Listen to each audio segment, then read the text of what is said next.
Good morning, everyone. Mr. A again. Here we are, Monday, March 30th. We are in the second round of our March Madness bracket, and I'm just going to announce the winner from our last first round matchup. We gave a little extra time for people to vote, so here it is. Our winner is the Babe and I is the winner of that last first round matchup over there. So as you can see, the first round is all complete. And the video that's posted already now is second round matchup of A Bad Case of Stripes versus Nothing Ever Happens on 90th Street. So please go vote for that. I will continue to do our second round video today, which we're going to go to this side of the bracket. I'm just showing you the matchups. So our second round matchup today is Salt in His Shoes and These Hands. Both popular picks. Okay, so today's matchup, Salt in His Shoes versus These Hands. And again, you still have time to vote on A Bad Case of Stripes and Nothing Ever Happens on 90th Street. So we will continue to fill out our bracket. I will leave the videos up for a couple days at a time. And then I will announce the winners maybe when we complete the whole second round, since we don't have that many matchups left. Let me show you the books and let's get started. Okay, so here we go. Salt in His Shoes, Michael Jordan in the Pursuit of a Dream, by Dolores Jordan with Rosalind M. Jordan.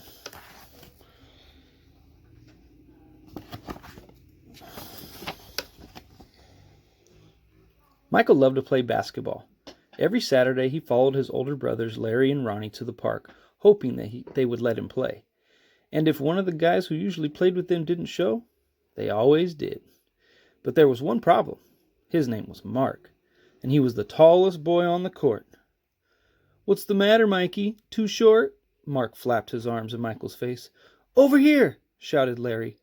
But when Michael threw the ball, Mark's long arms came out of nowhere and knocked the ball away. It flew into the hands of a player on Mark's team. He made the basket, and the game was over, just like that.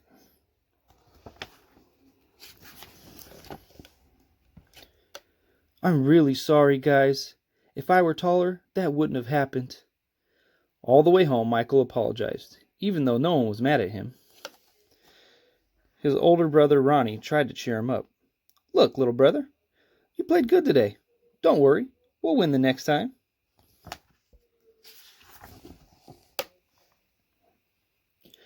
When they got home, Michael went into the kitchen where Mama was cooking dinner. He was still disappointed, and she could tell. "You guys lost again today, huh?" Michael nodded. He sat quietly for a minute, then said, "Mama, how can I grow taller?" Now, Mama knew the answer to a lot of questions, but this was a tough one. She thought for a moment as she sprinkled salt and pepper into the chicken she was making for dinner. Then she smiled, looked at Michael, and said, "Salt." "Salt?" Michael looked at his mama. "Salt in your shoes. We'll put salt in your shoes and say a prayer every night. Before you know it, you'll be taller," she replied. "Salt in my shoes?" Michael said quietly to himself. Surely Mama was teasing. He sat staring out the window, trying to figure out how salt was going to help him grow. He noticed the rose bushes outside in Mama's garden. They had grown high along the fence, and roses of all colors were blooming on the vines. He thought to himself, "I remember when Mama first planted those bushes." Michael's face lit up. If Mama knows how to make those rose bushes make them grow taller, then maybe she's right. Maybe salt in my shoes really will help me grow.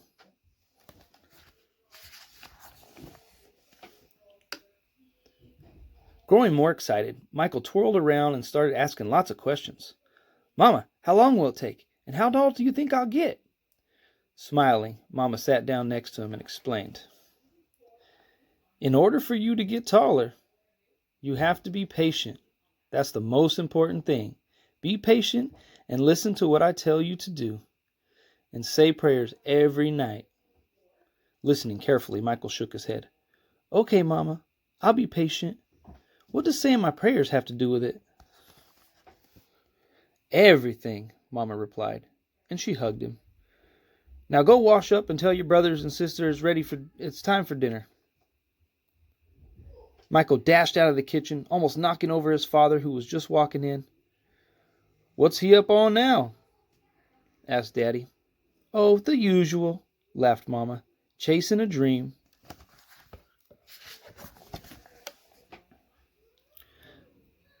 Later, during dinner, Mama noticed that Michael was barely eating anything. He was already daydreaming about being taller. "Michael, first things first. You won't grow if you don't eat, especially your vegetables," Mama said. "But I'm really not hungry," he said, raising his eyebrows. Raising her eyebrows, Mama gave him a stern look. Slowly, Michael picked up his fork and began to eat. Minutes later, his plate was clean and he was asking for more. That evening at bedtime, Michael set his favorite game shoes on the floor next to the growth chart hanging on the wall. Then he put on his pajamas, said his prayers, and jumped into bed.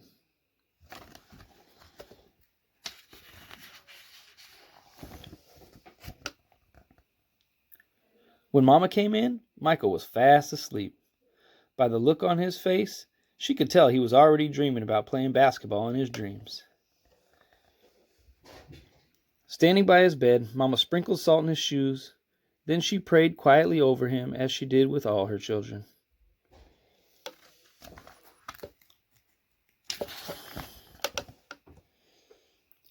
"Dear God, please help Michael to be the best he can be and to give his best at all that he does.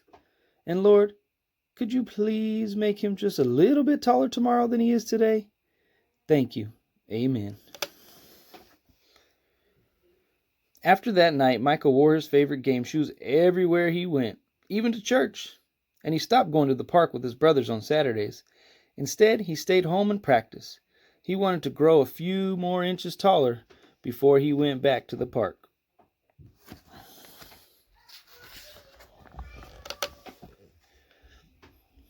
After 2 months of practicing and waiting patiently and praying, Michael stood next to the growth chart on his wall. Nothing. He hadn't grown an inch. He was disappointed. But he did not stop believing. "I've got to give it time like Mama said," Michael thought to himself. And that's what he did. 2 more months of practicing went by and still nothing. Now Michael was becoming a little sad. Not only had he not grown 1 inch, but he also missed playing basketball with Larry and Ronnie. About the only thing he didn't miss was being picked on by Mark. When the next Saturday came, his brothers tried to get Michael to go with him to the park, but he wouldn't budge. Mama had begun to worry. When she saw Michael sitting alone on the steps, she said to Daddy, "Maybe you should go talk to him." So Daddy went out and sat with Michael. "What's wrong, son? You haven't gone to the park with your brothers for a while now. Are you okay?" Michael didn't say anything at first. Then he looked at Daddy and said, "I thought I would at least be a few inches taller by now. I did everything Mama told me to do, but nothing's happened." "Michael, why do you want to be taller?" Daddy asked.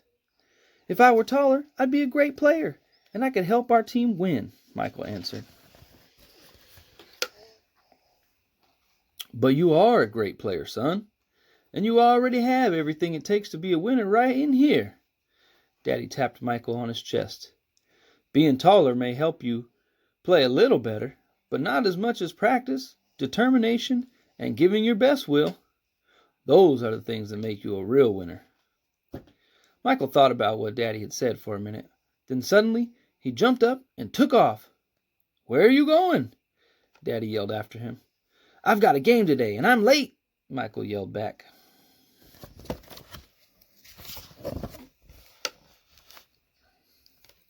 When Michael reached the park, the game had started.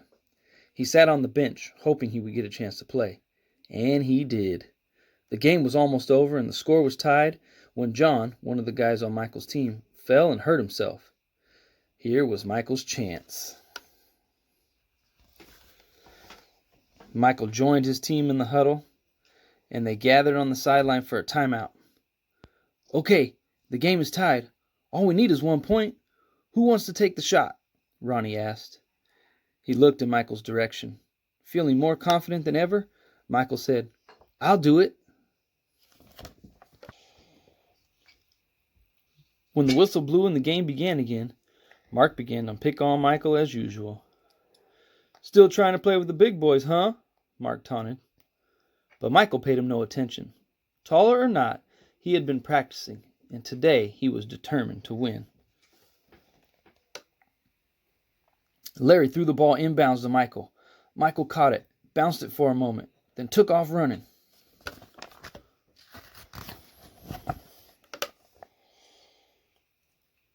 As he approached Mark, Michael shifted to his right. Mark followed, but while he was still shifting, Michael spun to his left. He stepped back behind Mark and shot. The ball arced far above his opponent's hand and fell silently through the hoop. 2 points. The game was over. Michael's team had won. It was just as Michael had dreamed. When he realized what he had done, Michael took off running and didn't stop until he reached home. Oh no. Bursting through the door, he shouted, "I did it! Daddy, I did it! I shot right over the tall guy's head and we won the game!" Running in behind him, Ronnie and Larry joined in the celebration. "That's right, little brother. You did it. You won the game for us." Michael remembered the look that Ronnie gave him during that last time out of the game and said, "No, we won the game, but I was the star." They all laughed. After that day, Mama stopped putting salt in Michael's shoes. But Michael did not stop being patient and working hard and praying. So that must be what made Michael grow into a 6 6 inch tall basketball superstar. Okay, book number 2 in today's matchup, These Hands by Margaret H. Mason. Look at these hands, Joseph. Did you know these hands used to tie a triple bowline knot in 3 seconds flat? Well, I can still help a young fellow learn to tie his shoes. Yes, I can. Look at these hands, Joseph. Did you know these hands used to make the ivory sing like a sparrow in springtime? Well, I can still show a young fellow how to play, heart and soul. Yes, I can. Look at these hands, Joseph. Did you know these hands used to pluck the ace of spades right out of thin air? Well, I can still teach a young fellow how to do a waterfall shuffle. Yes, I can. Look at these hands, Joseph. Did you know these hands used to throw a curveball faster than a dive-bombing honeybee? Well, I can still help a young fellow learn to hit a line drive. Yes, I can. Look at these hands, Joseph. Did you know these hands were not allowed to mix the bread dough in the Wonder Bread factory? Did you know these hands were not allowed to touch the bread dough in the Wonder Bread factory? These hands were only allowed to sweep the floors and work the line and load the trucks, because the bosses said white people would not want to eat bread touched by these hands. Well, these hands joined with other hands, and we wrote our petitions. And we carried our signs.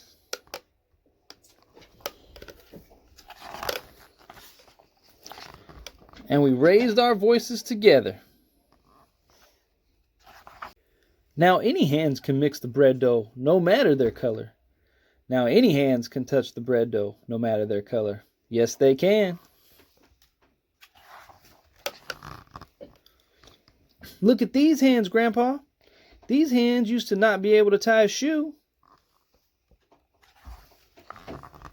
or play the piano, or shuffle the cards, or hit a ball.